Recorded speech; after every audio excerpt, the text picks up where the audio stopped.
Glasovi svetov.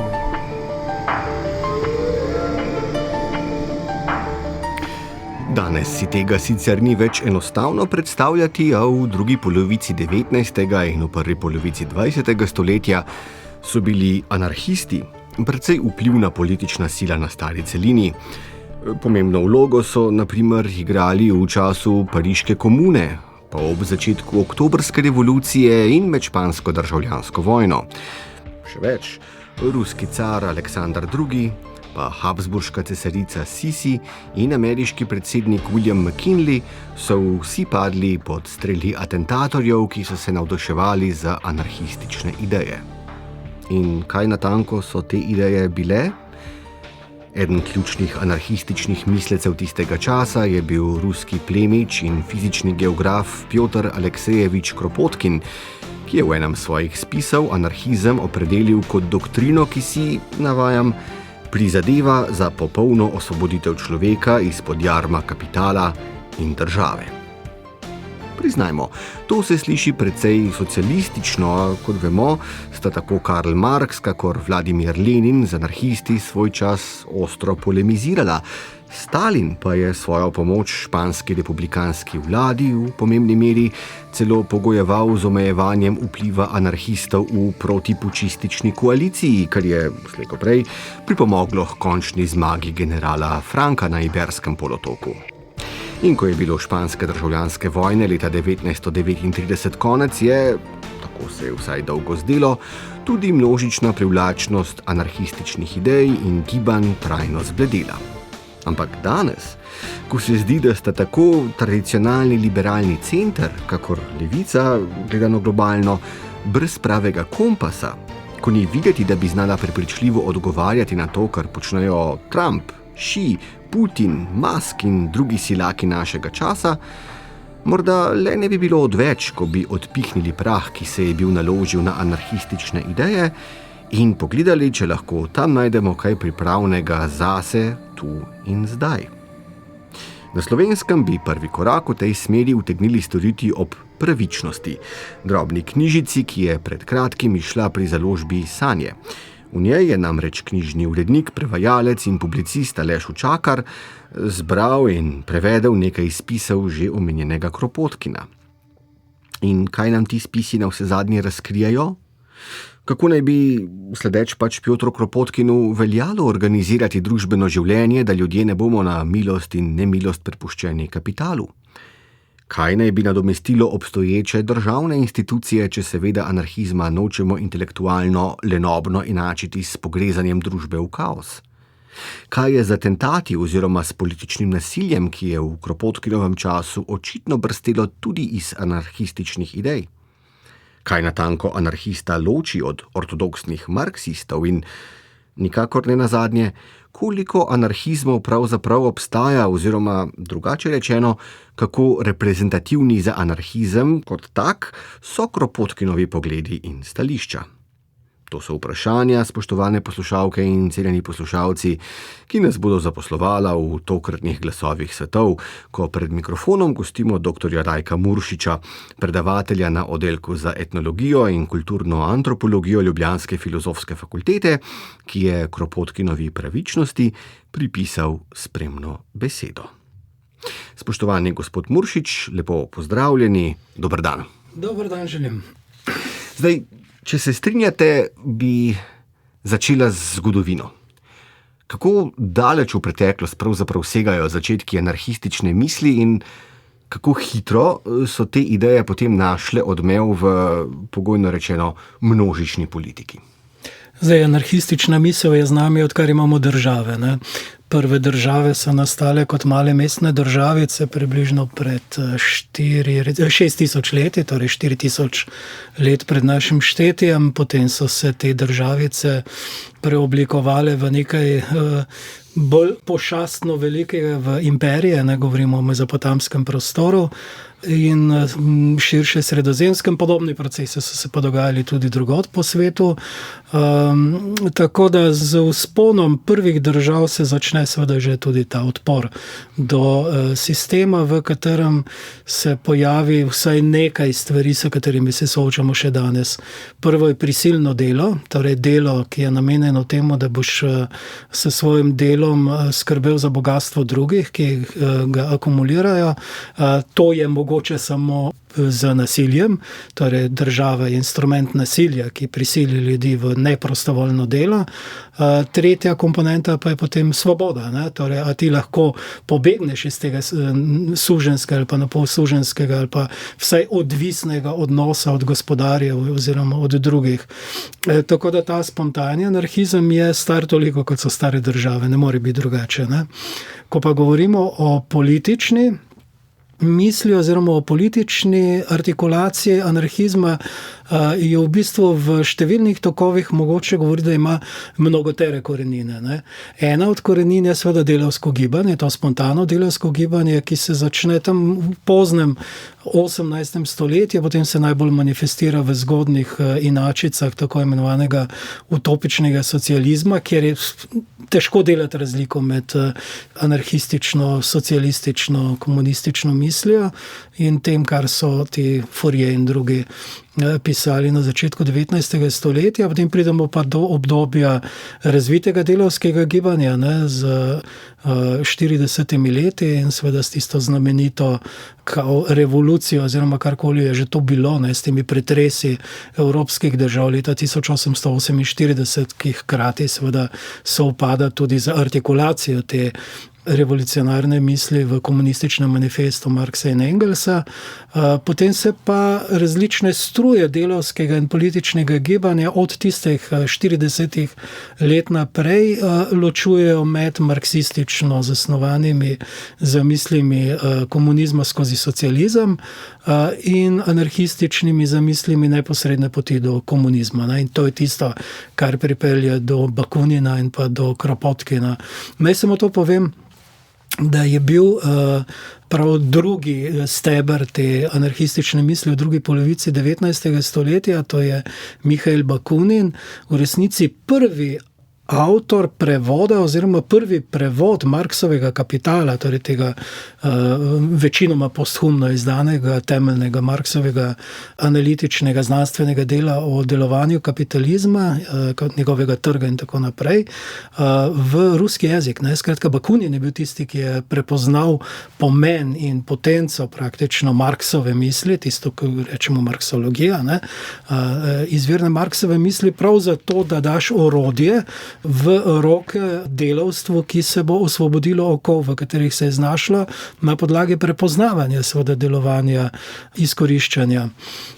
In v času, ko je Kropotkin seveda preživel glavnino svojega življenja v izgnanstvu, torej v Veliki Britaniji, v glavnem pa tudi malo je še potoval drugod po zahodni Evropi, je bilo popolnoma jasno, da sistem, ki se je pojavil od konca 18. stoletja naprej z liberalnimi revolucijami, temelji na izkoriščanju, ki ni vzdržno, ki ga ljudje ne bodo mogli prenesti na dolgi rok, in odgovora sta bila, kot sem povedal prej, dva, socialističen in anarhističen. Zame osebno recimo je bil velik šok, ko sem v svoji zgodnji mladosti naletel na knjigo takrat zelo znanega, danes popolnoma pozabljenega filozofa Bertranda Russella, ki je bil ena od ikoničnih figur filozofije 20. stoletja, in je napisal knjigo, ki jo je izdal v zaporu kot oporečnik vesti med Prvo svetovno vojno, ker ni podpiral seveda Britanije v aktivnostih Prve svetovne vojne in ni hotel sodelovati v tem. Kakšen je bil ti zapor, pustimo primer, ampak v tistem času je napisal eno knjižico, ki zveni, mislim, da je naslov Road to Freedom, torej Pot k svobodi. Ne? In par poglavij je tam noter, ne? Kakšen bo svet, vsakomur je bilo jasno med Prvo svetovno vojno, da po Prvi svetovni vojni svet ne more biti več enak, kot je bil. Pisal je pa še pred oktobrsko revolucijo, torej mislim, da je knjiga je šla 16. leta, ne dam pa roke v ogenj za to. Ali bo gibanje pripeljalo k anarhistični varianti, in je rekel, kot ena od variant rešitve seveda te totalne krize, v kateri se je znašla evropska civilizacija v tistem času, bo anarhistična, druga možnost je bila socialistična, ne? Potem je pa seveda še omenil, mislim, da liberalno-demokratska, ampak na en specifičen način, ne tako, kot bi to počeli danes. Ne? In takrat mi je dal misliti Russell, da v času, preden se je oktobrska revolucija dejansko zgodila, torej pred letom, če hočete, oktobra oziroma novembra, pred novembrom 1917, sploh ni bilo jasno, ali bo prevladala anarhistična varianta izvedbe revolucije ali socialistična. Ne? To me seveda usmerja nujno k naslednjemu vprašanju, dr. Muršič. Ne? Kakšna je razlika pravzaprav med socializmom in anarhizmom? Saj pravite, ne? Gre za dva koncepta, dva pogleda na prihodno ureditev človeške družbe, ki sta se porodila pravzaprav iz enih in istih okoliščin. Gre za dvojčka, ne? Tudi Kropotkinu pravičnosti pravi, ne? Da je anarhizem eden od socialističnih naukov. Ne? Pa vendar vemo potem iz zgodovine, ne?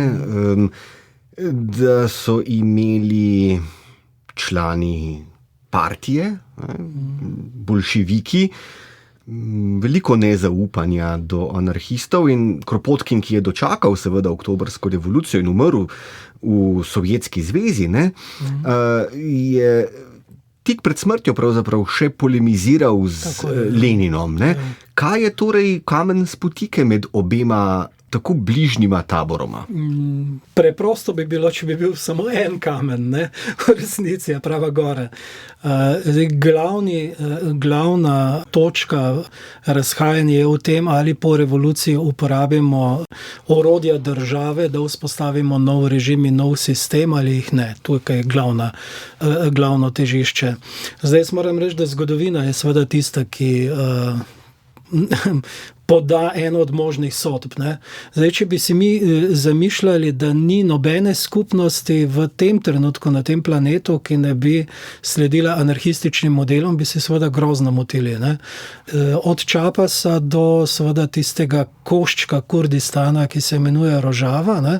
Smo bili v nedavnih 2 desetletjih priča tudi poskusom, kako narediti, vzpostaviti nek model, kjer ne razviješ nujno državnega sistema kot takega. Ne?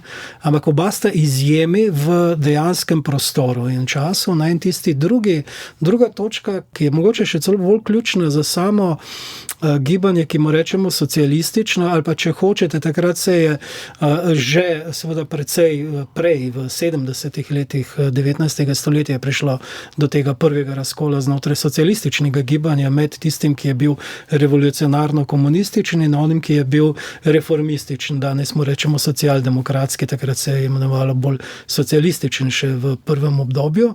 No in tale razkol je ravno tako znotraj samega socialističnega gibanja izjemno pomemben, ker eden govori o reformaciji, drugi pa o popolni transformaciji družbe. Ne? Anarhisti gledajo na to nekoliko drugače, ne? Da če boš ti uporabil nasilje kot temeljni vzvod delovanja, boš že pravzaprav preprečil osvoboditev, če hočete. Ne? To je njihov glavni argument. Po drugi strani pa takšni avtorji, kot so Domenico Losurdo, ne? V zadnjem obdobju oziroma v zadnjih desetletjih popolnoma upravičeno trdijo, da je kjerkoli se socializem pojavi, če ne gre seveda za nekaj, kar je ideal obojih, ne, svetovna revolucija, dokler imaš na drugi strani sovražnika, ki ima še vedno vse sile v svojih rokah, govorimo od oborožitve do kapitala, ne, ti moraš vzpostaviti sistem nadzora, sistem obrambe, sistem, ki bo deloval. Ne. Tako da tukaj se, po mojem mnenju, ta dva pogleda kvečemu dopolnjujeta, ne pa tako radikalno razlikujeta, kot bi si marsikdo drugi želel. Ne. V nekaterih primerih so nekateri misleci enostavno poskušali zopet povezati obe tej struji, ne, med temi, ki jih mogoče mlajši poslušalci bolje poznajo, je najbolj znamenit Öcalan, skratka voditelj napredne kurdske delavske stranke, ne, ki je v enem obdobju njegovega, potem že, ko je bil v zaporu, ne, ko je bil še kot voditelj zunaj, ugotovil, da anarhistična misel niti ni tako benigna in ni tako nesprejemljiva oziroma tako ločena od interesov delavstva, kot se je mogoče zdelo na začetku. Ne. In Bookchin kot avtor iz Združenih držav Amerike je ravno tako koketiral s tem, da prečiš obe polje. Ne. Čeprav tisto, kar Američani razume kot socializem, seveda ni to, o čemer midva govoriva, ko govoriva o socializmu, in definitivno ni tisto, kar se je zgodilo po oktobrski revoluciji, ki je bila vendarle eden prelomnih trenutkov v zgodovini človeštva. To ni bila pač samo en puč, ne, in ena sprememba v neki državi, ne, ampak enostavno prikaz, da delavstvo lahko prevzame odgovornost za svoj razvoj, tudi če ga vodi tako neprijetna zadeva, kot je njegova avantgarda. In če se vrneva nazaj v to zgodnje obdobje oktobrske revolucije, da Kropotkin je z velikim navdušenjem sprejel seveda oktobrsko revolucijo in to revolucionarno spremembo in jo je podpiral, in tako je ugotovil, da pa ne bo točno takšna, kot si jo je zamišljal, ne, ampak upanje umre zadnje. Žal je on prav v tistem času, ko so se najbolj pošastne stvari pravzaprav šele začenjale, ne, tudi umrl, tako da na nek način je imel celo srečo, da ni spremljal tega, kar se je zgodilo v Kronštadu. Niti ne vem, a je še živel takrat ali ne, moral bi prav posebej pogledati tale historiat, ne, ampak to niti bistveno, je še živel ali ne. Bistveno je, da so boljševiki med prvimi, ki so jih zatrli znotraj že obvladanega sistema, ne govorim zdaj o tej opoziciji, tisto, čemur so potem rekli Bela garda, ne, in napadu praktično vseh zahodnih držav proti Sovjetski zvezi, kakor se je pač ustanovila leta 1718, ne, da moramo vedeti, ne, da so državo napadli Poljaki, Litvanci, ne vem kdo vse še, ne, skratka, Angleži, Francozi, tako ali tako, ne. Govorim tudi o sosedih, ne, in to je bila precej krvava vojna, ki ni tekla med državami, ampak je bila integralen del istega procesa, ki je pač trajal še po koncu Prve svetovne vojne, ne, naprej za uničenje seveda te novo nastale tvorbe. Ampak, ko govorimo pa o notranjih pretresih, ne, so bili pa anarhisti prvi, ki so doživeli ne samo hladen tuš, ampak grozljivo uničenje, ne, zaradi upora v Kronštatu. In to je recimo tisti naglavni greh oktobrske revolucije in seveda tisti glavni razlog, zaradi katerega so anarhisti še danes zelo skeptični do vseh tovrstnih z bolševizmom povezanih linij. Ampak kljub temu Losurdo, ne, ki sem ga prej omenil, historično gledano pa ima prav, ne, kako pa naj delavstvo prevzame tovarne v svoje roke, če uporabim ta star izraz, ki smo ga poznali tudi v naših krajih, če ne bo imel nobene moči, nobene neposredne sile, ne. In tukaj je tista ključna razlika. Lahko da rečete, da sem brez potrebne družbeno-politične domišljije, dr. Muršič, ne, ampak tudi ne znam si čisto predstavljati, če anarhisti zavračajo uporabo institucij, ki so se v dolgem zgodovinskem razvoju države oblikovale, ne?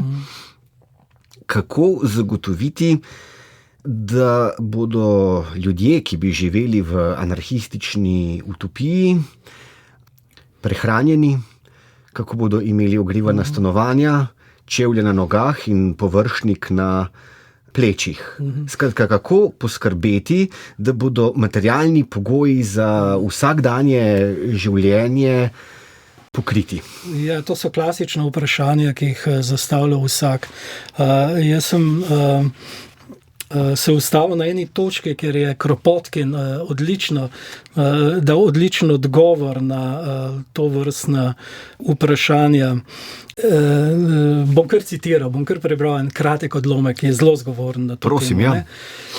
Ali pa si zamislimo dva politika, ki bi razpravljali o kakih novotarijah v javnem življenju, naprimer o naukih anarhistov ali zaradi mene celo o prehodu k ustavni vladavini v avtokratski državi. Za božjo voljo, reče zagovornik aktualne oblasti, saj bi vendar vsi začeli ropati, če nenadoma ne bi bilo več čvrste roke, ki bi nam vsem nadevala uzdo.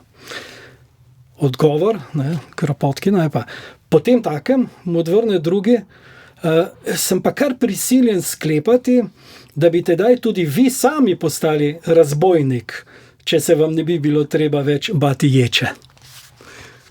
To je odličen odgovor Kropotkina na te klasična vprašanja, zakaj ljudje potrebujejo državo in oblast, ker ljudje nismo po naravi razbojniki. Pravzaprav razbojništvo je sorazmerno redek pojav v človeški družbi, predvsem pa je izjemno redek pojav v tistih družbah, ki so živele še do nedavnega brez držav ali pa onkraj držav. Zdaj bom malo več govoril še kot antropolog, ne samo kot nekdo, ki sledi Kropotkinu in podobnim mislecem. V antropologiji vemo, da praktično glavnina ljudi še celo v današnjem času živi neodvisno od držav in prideluje vse, kar potrebuje za svoje življenje, pod pogojem, da vse, kar pridela, da si razdeljujejo med seboj ljudje.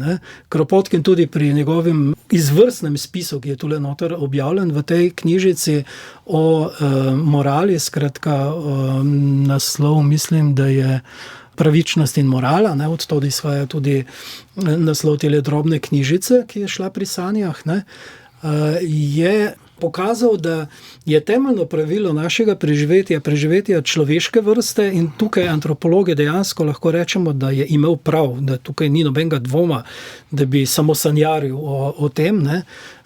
Temeljno pravilo je, da si vse delimo, kar pridelamo, kar je skupnega. On je sicer eksplicitno omenjal samo plemensko organizirane družbe, ki jih je srečal sam v Sibiriji kot geograf, kot ste prej rekli, na teh raziskavah, kar pomeni, da je imel svoje vrstno tudi etnografsko izkušnjo tovrstnega življenja. In to je usidrano pri nas ne zaradi tega, ker bi to bila zdaj pa največji paradoks tega, o čemer govoriva zdaj. To ni usidrano v naši moralnosti, ki bi šla iz nečesa nadnaravnega, torej iz idealov, ki so onkraj nas, ampak nasprotno iz naše biološke podstave, katere temelj je pa prosocialnost. To je termin, ki ga danes uporabljajo biološki antropologi in sploh raziskovalci z področja biologije. Torej, da je človeštvo narejeno kot družbena vrsta, v kateri je skupnost bistvena za preživetje kateregakoli posameznika. In v anarhizmu je tole razmerje med skupnim in skupnostjo ter posameznikom in njegovo svobodo na ravni prav teh bioloških podstav, ki jih imamo kot vrsta. To, kar pa sem prej govoril, nastanek držav, nasilja, na katerih temelji in omogočanja pridobivanja bogatstva nekaterim, na račun vseh drugih, to je pa, če hočete, ne samo nečloveško v svojem bistvu, ampak predvsem onkraj naše biološke podstave in potrebuje popolnoma drugačen, specifičen register vzpostavljanja tovrstne misli. In eden od močnih tovrstnih registrov je seveda so sile, ki so nad nami, torej nadnaravne sile, od bogov in tako naprej do na koncu enega samega Boga, ki potem deluje kot podaljšana roka kozmičnega reda z instrumenti državne oziroma, bom rekel, vojaške sile. Vse to je bolj ali manj en privid, v katerega verjamemo. V resnici pa ljudje, kjerkoli in kadarkoli pride do zloma državne institucije oziroma do zloma države, ljudje stopijo skupaj in skrbijo drug za drugega. Recimo en tak zanimiv primer Mislim, da sem nedavno bral v knjigi Jožeta Javornika o Radiu Osvobodilne fronte, piše, kakšno je bilo vzdušje spomladi oziroma konc zime, pa spomladi leta 1945, ko je bilo že vsakomur jasno, kakšen bo konec vojne in da bodo zmagali, so rekli, hodite okoli komisarji, politični komisarji, so hodili okoli po terenu in so rekli, dajte ljudem pomagati, partizani, ki so bili na območjih, ki lahko rečemo osvobojena območja ali pa tista, kjer ni bilo neposredne nevarnosti, pojdite pomagati ljudem nasaditi letino, zato da bomo imeli kaj za jesti jeseni, ko bo vojne konec, ker pač oskrbe ne bo takoj.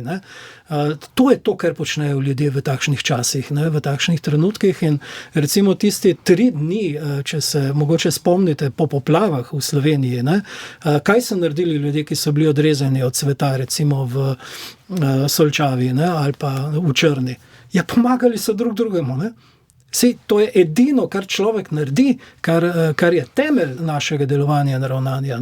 Državo potrebuje šele potem, ko je potrebno določene stvari narediti, ki je ni mogoče v teh naših razmerah narediti brez države. Torej ceste, ureditve teh stvari, celo vojska je bila takrat upoklicana za to, da je pomagala na terenu. Ampak to je drugotno, to ni prvotno, to je šele potem, ko se zadeve že rešijo med ljudmi, ljudje drug drugemu pomagamo. In to je to, o čemer Kropotkin govori, da imamo biološko podlago naše solidarnosti, ne pa zgolj neke nadnaravne idejne drže in podobno. To, kar mi mislimo, da je nujno in da je samoumevno, to je rezultat zadnjih stoletij. Prav zato tudi Kropotkin seveda precej vneto polemizira s vulgarnim darvinizmom v tejle knjižici, ki je pred nami.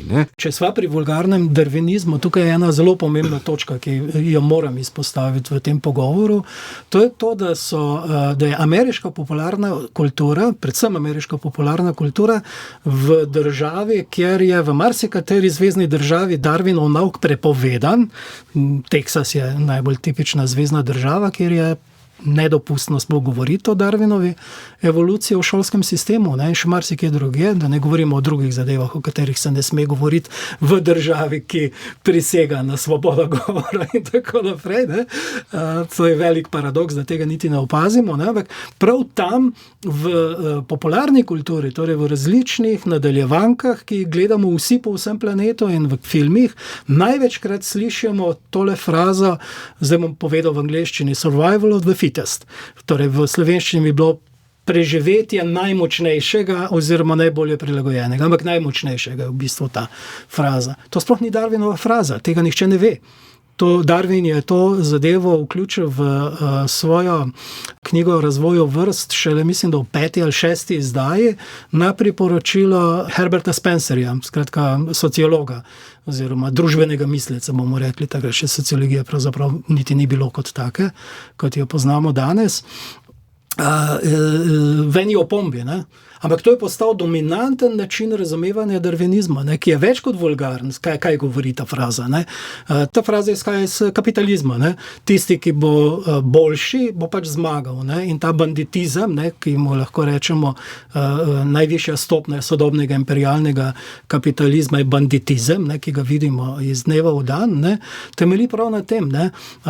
Iskanje monopola za najvišje dobičke. In požreš vse, kar je tvojih potencialnih konkurentov na trgu, da lahko zagotoviš blagostanje oziroma maksimalna akumulacija kapitala. In to je to, kar se nam je zgodilo, da niti te elementarne Darwinove teorije ne razumemo v njeni kompleksnosti, v tistem, kar bi bilo potrebno, še posebej ne v ZDA, kot pravim, da imajo težavo, da ne vejo ničesar, dobijo pa samo to, kar je še bolj eksplicitno proti Darwinu. Kropotkin je pa samo dopolnil Darwina in tukaj je mogoče tista ključen prispevek Kropotkina, če odmisliva samo anarhistično in pa revolucionarno misel takratnega časa, v tem, da je dopolnil Darwin Darwinovo teorijo z opazovanji iz narave in je rekel, že imamo v seveda tem boju za obstanek, tega pa je seveda, ne, struggle for survival, ne, to pa je fraza, ki jo je Darwin uporabljal, da ta ni takšna, da bi temeljila zgolj na tem, da je nekdo, ki je najmočnejši, tisti, ki bo premagal vse druge in bo kraljeval na tem planetu, ampak nasprotno, da imamo različne načine tovrstnega razvoja posameznih vrst in glavnina, velika večina živali, ki so družbene živali, ne, deluje na podlagi sodelovanja, torej kooperativnosti, ne, in vzajemne pomoči. Ne. In Kropotkin je to zamisel vzajemne pomoči, ki je sicer sindikalistična, ne, zdaj prideva pa k temu, ne, kje pa je skupna točka med socializmom in anarhizmom, to je sindikalizem. Anarhisti so imeli bistveno več, kako se temu reče, bistveno več vpliva na delavsko gibanje, kot pa organizirani socialisti v drugi polovici 19. stoletja. Ne. Ta vzajemna pomoč, ne, zopet ni stvar naše nadnaravnosti ali pa nekih božanskih pritiklin ali pa ne vem, ni prišla od zunaj, ampak je integralen del naše biološke evolucije. Ne. In ta vzajemna pomoč kot en od temeljnih anarhističnih konceptov je vpet v razvoj naše, ne samo naše vrste, ampak je vpet v darwinistično zgodbo oziroma v Darwinovo zgodbo. Ne. Torej Kropotkin ni, kako se temu reče, zavrnil darwinizma ali pa Darwinove teorije. Nasprotno, ja, vse štima, ampak dajmo še tole dodati zraven, da bomo imeli bolj popolno sliko. Ne. Predvsem pa ne te ideje, ki jo pa ameriška popularna kultura ves čas podaja. Ne. Tudi če gledamo distopične filme in nadaljevanke, ne, kaj bo po koncu sveta v ameriških filmih, se lahko samo zgrozimo. Oni bi se samo pobijali med seboj. Ne. V resnici pa ruski pogled je tu čisto drugačen. Zdaj govorimo o Kropotkinu kot Rusov. Ne. Oni so imeli načelo solidarnosti med kmeti, ki se imenoval mir. Mir je pa beseda, ki je v ruščini ima zelo dosti pomenov. Ne. Poleg te vaške lokalne skupnosti, dobro, mir in pa mir, no, da sem bolj natančen, eno je svet, drugo je pa mir. Ne. In vse to je povezano v kolektiviteti, ne, v kolektivnosti. In ta kolektivnost je takšna, da če gledamo pa distopije oziroma utopije, še posebej pri bratih Strugatski, ne, ali pa pri Solarisu, ne, Tarkovskega, vidimo popolnoma drugo zgodbo od teh ameriških zgodb, ne, ki so vedno pesimistične. Dobro, tudi Solaris je na svoj način pesimističen, ker ne moreš ubežati svojim lastnim predstavam in kako se reče temu lastnim demonom, ne, v sebi, ampak je popolnoma drugačno od tega ravsanja in boja vseh proti vsem. Ne. To je pa kapitalizem. Ne. V bistvu to, kar se nam zdi samoumevno in normalno, to je ideologija kapitalizma, ki jo dobesedno živimo. Ne. Kropotkin in podobni avtori nam pa kaže, hej, ni čisto tako, ne. Stvari so lahko tudi drugačne. Vseeno bom še malce igral hudičevega advokata, dr. Muršič. Ne? Prej ste rekli, v sodobnem svetu so stvari, ki jih samo z solidarnostjo, vzajemnostjo, pomočjo sosedu, bližniku ne moremo storiti, ne moremo narediti, ne moremo upraviti in zanje potrebujemo države. Eksplicitno ste se recimo sklicali na ceste. Ne? Za ceste v sodobnem svetu potrebujemo državo. Ne? Pa se sprašujem, glede na to, da smo sredi zime, ne? Če bi živeli v anarhistično urejeni družbi, kjer bi ljudje hodili na delo v delovne organizacije, ki temeljijo na prostovoljni, voluntaristični, prosti asociativnosti. Ne? Koliko ljudi bi se odločilo, jaz bom pripadal organizaciji, ki skrbi za to, da so pozimi ceste prevozne, da so posoljene, da je sneg odstranjen in podobno. Ne? Kaj ne bi skoraj da vsi se odločili, da bi raje počeli kaj drugega, potem pa bi imeli na vse zadnje ceste zasnežene in bi bili odrezani eden od drugega? No, odgovor je sila preprost. Ne? Če bi se odločili za to zadnjo varianto, potem tudi tistega, kar hočejo početi, ne bi mogli početi, ker bi ostali doma ločeni in pa odrezani od sveta. Ne? Tako da ta opcija sploh ni možna. Je pa zelo zanimivo, kako se je pri nas nekako samodejno in samoumevno rešila glavnina tega problema s pluženjem cest. Ne? Kdo je najbolj zainteresiran, da ima spluženo cesto? Ne? Tisti, ki živi tam, kjer je pač cesto zametlo. Ne? In če je ta človek sodi med tiste, ki imajo doma tudi traktor, tak močen, danes pač vsi vozijo takšne traktorje, ki ne skr zvija, ko jih vidimo, ne? Bodo oni prvi, ki so zainteresirani za to, ne? In bodo najprej poskrbeli zase, pa hkrati za druge. Ne? In to se mrežno zelo hitro uredi samo od sebe. Ne? Seveda apologeti prostega trga reče, aha, to rešuje trg, ker bodo oni dobili tudi plačilo za to. Ne? Tudi če ne bi imel plačila, je v njegovem življenjskem interesu, da ima cesto spluženo. Če on spluži en del ceste, sosed drugi del ceste, tretji sosed naslednji del ceste, jaz živim pač na robu Ljubljane in dobro vem, kako to izgleda. Če bi čakali na plug, ki pride iz tistih garaž, ne, za celotno Ljubljano, bi pač še danes čakali na pluženje. Ne. Tam imajo pač pogodbenike, ne, ki s temi traktorji to uredijo mimogrede. Ne. Če ni avtomobilov na cesti, seveda, ker takrat pa ne moreš delati. Ne. Kar ljudje pozabljajo, da se je zgodilo pred nekaj dnevi. Ne. Skratka, ljudje so najprej sami zainteresirani, da rešijo te skupne probleme, ne? Potem se pa vedno so se zmožni tudi dogovoriti z drugimi. Ne? In ena od stvari, ki jih ves čas pregledujemo, je, da tudi v današnjem času v vaseh obstaja samoumevna, čeprav se vasi radikalno spreminjajo v zadnjih letih, precej bolj, kot si kdorkoli med nami predstavlja, z prihodom novih ljudi, ki nimajo te prakse in tradicije, ne poznajo. Kar je javnega in skupnega, se ve, je zelo jasno, zato skrbimo vsi. Če lahko jaz naredim za to skupnost, ne, torej, da si svoj del poti uredim, pač se moram dogovoriti z drugimi vaščani. Ne. Ampak naredil bom zase in hkrati tudi za druge. To je samoumevno. Ne. In ta reč je točno to, o čemer Kropotkin govori o vzajemni pomoči. Ne. Medsosedska pomoč, vzajemna pomoč in tako naprej. To deluje. Ne. In glavnino stvari, ki jih mi počnemo v svojem življenju skupaj z drugimi, počnemo brez plačila.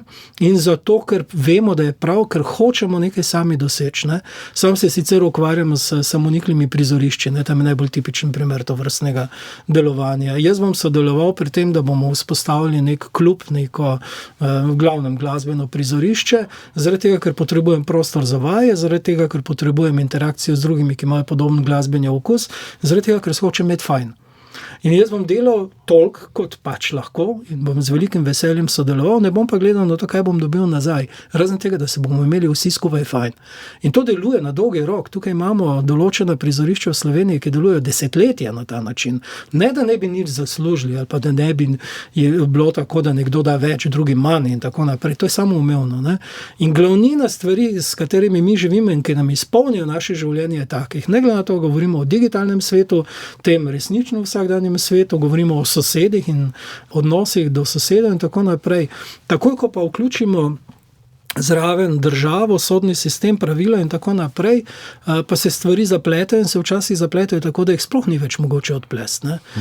Tako da je resnica ravno obratna. Mi živimo v bistvu, zdaj, tu in tam, kadar imam kakšen drug primer, ampak mislim, da sem jih tokrat dal dovolj, mi v resnici živimo spontano kot človeška bitja že zdaj v komunizmu, ne? V velikem delu našega življenja. Pač dajemo drugim toliko, kot pač zmoremo, sprejemamo drugih to, kar potrebujemo. Bistveno je pa to, da ne štejemo in ne merimo naših prispevkov ali pa prispevkov drugih. To je ključno. Ne uporabljamo merilne enote. Ker pa imamo merilno enoto za upravljanje našega časa in to je največji paradoks našega življenja, to je naša delovna ura, ne, in pa plača, ki jo dobimo na podlagi tega ne ravno čisto prostovoljnega dela, če tudi podpišemo prostovoljno pogodbo s hudičem, si pa mislim, da se da vse izmeriti. Ne ne da se. Tam, kjer se ne da izmeriti stvari, tam delujejo in delujejo. Ponovno poudarjam, tako kot je Kropotkin govoril in kot kažejo raziskave sodobne antropologije na podlagi naše prosocialnosti, torej našega nagnjenja k temu, da smo z drugimi in da z drugimi sodelujemo. Predvsem se nam pa sodelovanje bistveno bolj splača od tekmovanja. Tukaj pa ni prav nobenega dvoma, tako zgodovinsko kot v sedanjem času. Vse to, kar govorite, dr. Muršič, zveni zelo prepričljivo, ne? Tudi zelo lepo, ampak še en argument obstaja zoper tradicijo anarhistične družbeno-politične misli, ki ga nisva podrobneje pretresla doslej.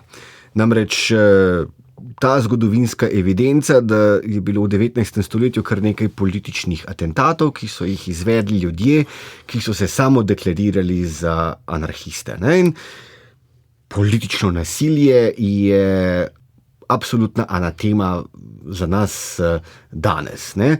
Da si ravno ga seveda spremljamo povsod v svoji okolici, ne? Ampak ker je nekaj anarhistov zagrešilo nekaj atentatov, je to, se mi zdi, vrglo senco na celotno intelektualno tradicijo. Kaj bi porekli skratka na ta ugovor, da je anarhizem prav tak, kakor vsi drugi izmi, tudi ta je pač nasilen? V bistvu na nek način je, ne? Izmi, pač izmi, ne? Zdaj morava pač 3 stvari razčistiti. Ne? Prvič, tile bombaške atentate in podobno so mit, ne pa resničnost. Ne? Zelo, zelo malo je bilo neposrednih anarhističnih bombaških atentatov, ki bi jih izvedli anarhistični revolucionarji. Ne? To so bili večinoma ljudje, ki jim rečemo desperadosi, obupani ljudje, ne? Ki so jih nanovačile tajne službe, da so izvajali teror. To se isto dogaja tudi danes. Ne? Tako da, če pogledamo tak tipičen primer, ne, vsako leto pač me tu in tam kdo povabi, da povem kaj o 1. maju in zdaj že vem skoraj da na pamet tole zgodbo, ki se je zgodila v Chicagu leta 1886, ne. Tam je padla bomba v enem od manifestacij oziroma pri eni stavki in uporu delavstva, ne, in je umrlo, mislim, da je 1 ali 2 orožnika, da rečem tako, ne, policista. Iz tega so naredili totalno štalo, češ to so naredili anarhisti, ne, oni so metali bombe in sploh in tiste, ki so jih obtožili, mislim, da so 4 potem obsodili na smrtno kazen, ne, niso imeli nič s tem. Niti niso mogli imeti bomb, ker niso bili tam na tistih mestih, kjer se je to zgodilo, ampak so jih pač eksemplarično pokončali. Ne. Zelo, zelo verjetno je, da je tista bomba padla kot to, o čemer se rečemo agentura provokacije, no, če prevedem v slovenščino, skratka nekaj, kar naredijo tajne službe. In v bistvu te tajne službe so odlično inscenirale ta mit o anarhistih bombaših. Ne. Je bil kakšen med njimi, ne, ki je prihajal iz tega, ampak ne, to niti približno ni bila ne glavnina, ne pomemben del anarhizma, kar so anarhisti takrat tudi sami ves čas govorili, ne, ves čas so zanikali kakršnokoli zvezo s tem nasiljem neposrednim, ne. Tako da tele predstave, ki jih je meščanstvo v tistem času po eni strani učinkovito podtaknilo in po drugi strani tudi učinkovito razbobnalo, sodijo v klasičen okvir tega, kar sem prej govoril, normalizacije, naturalizacije sistema, v katerem pravzaprav tisti, ki imajo dejansko v rokah silo, ves čas govorijo, ujemite tatu. Ker se hitro bližava sklepu najnega današnjega pogovora, dr. Muršič, moram seveda vprašati še tole. Ne? Če je tudi v anarhizmu vsebovanih kar nekaj idej, ki bi nam nemara lahko prišle prav v soočenju s tem rizomom kriz 21. stoletja, ne? Od družbeno-političnih do okoljskih. Ne? Kje pravzaprav poprijeti rdečo nit? Kam se napotiti, da se bomo bolje seznanili s kompleksnostjo anarhistične misli? Je pričujoča pravičnost Pjotra Kropotkina tisto primerno mesto in v tem vprašanju je menda skrito še drugo? Namreč, kako reprezentativen Kropotkin je za anarhistično intelektualno krajino v celoti?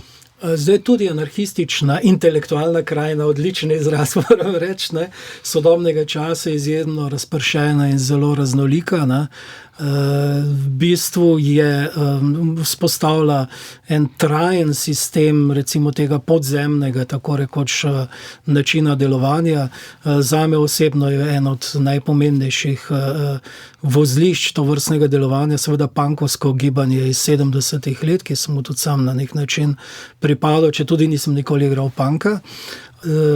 Podobno je bilo s hipi iz 60. let in podobno je bilo celo z enim velikim delom revovskega gibanja ob koncu 80. let, ne, ki je pravzaprav bil tista ključna točka, v kateri je tako imenovana liberalna demokracija postala iliberalna. Ne. Malo kdo danes ve, da je bil pravzaprav eden prvih represivnih ukrepov, ki jih je sprejela takratna britanska oblast za trtje revovskih partijev, ne. Mislim, do 88. leta, in ta je bil absolutno v nasprotju s svoboščinami, z pravico do združevanja, biti skupaj in tako naprej. Prav kršijo vse elementarne človekove pravice, pa nikome ništa, bi rekli po srbsko. Ne. Skratka, kar je pa pri Kropotkinu ključnega, ne, zdaj na založbi Sanje razmišljajo oziroma razmišljamo skupaj o tem. Moram še povedati, še enkrat, imamo tu res odličen prevod Aleša Učakarja, ki je prevajal Kropotkina iz ruščine, ne iz angleščine. Moram reči, da sem neskončno navdušen nad tem, zato ker ne gre samo za dva različna jezika, pa da je ruščina vendarle nam bližja kot pa angleščina. Gre tudi za to, da Kropotkin je, ko je živel v Angliji, govoril oziroma predaval v angleščini. Tukaj ni dvoma, ne, je obvladal angleščino.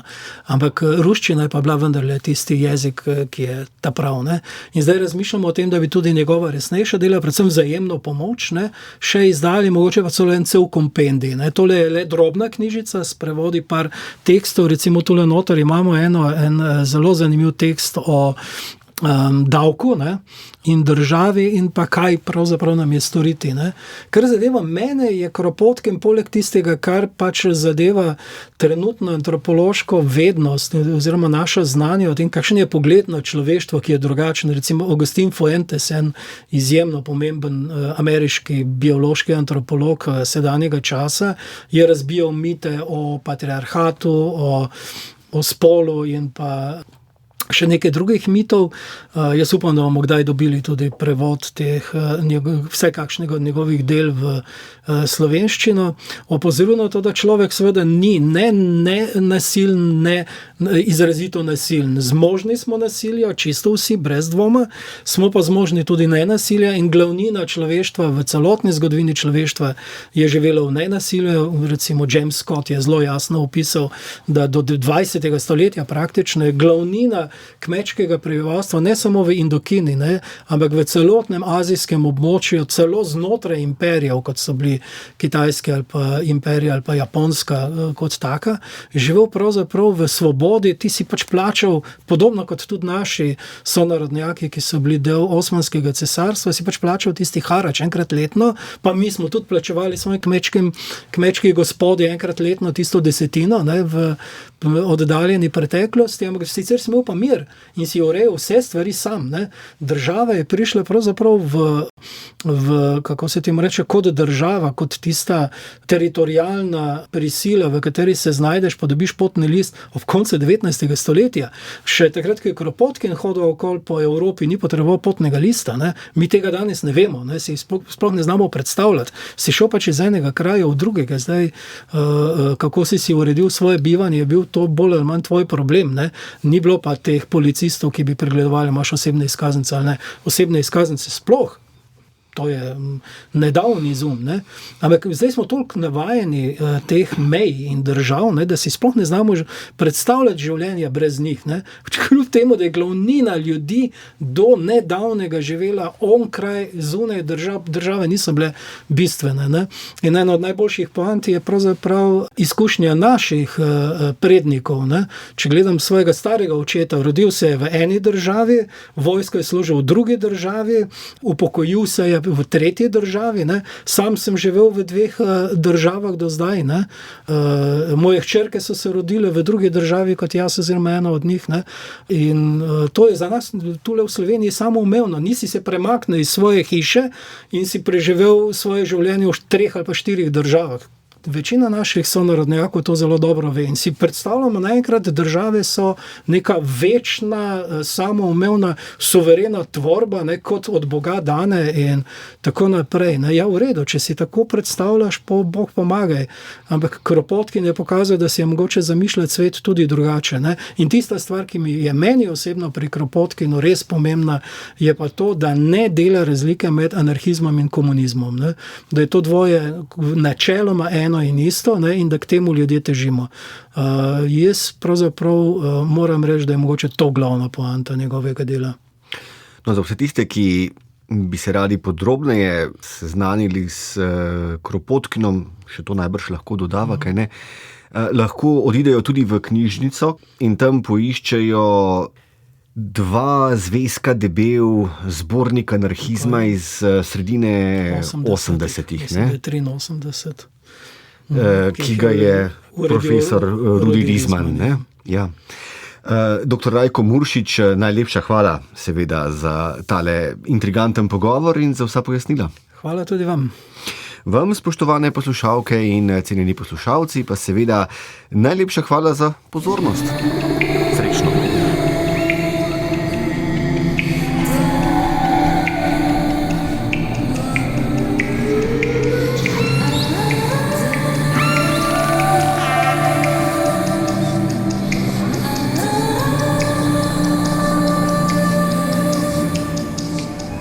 Glasovi svetov.